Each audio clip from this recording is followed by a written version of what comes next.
You've built the perfect report. Everything is clean, organized, and ready to share. But the moment you try to print it, page 2 looks like a completely different document. No headers, no labels, no clue what any of the columns mean.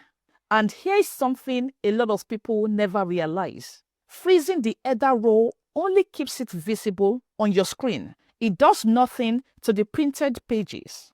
Now, you might be thinking, most companies are going paperless. We barely print anymore. True, but here's the catch. Your report might be downloaded, exported, saved as PDF, or printed by someone else somewhere else. You may not print it, but your manager, your client, or your finance team might.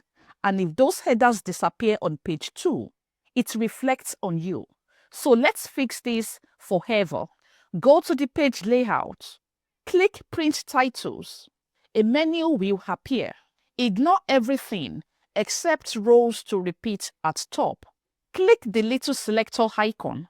Then click your header row. And click OK. Now, check the print preview again. Page 1 looks perfect, and now page 2 is just as clean and readable. Your headers repeat automatically on every page. This is one of the quickest ways to make your reports look professional, whether they are printed, saved as PDF, or sent across departments.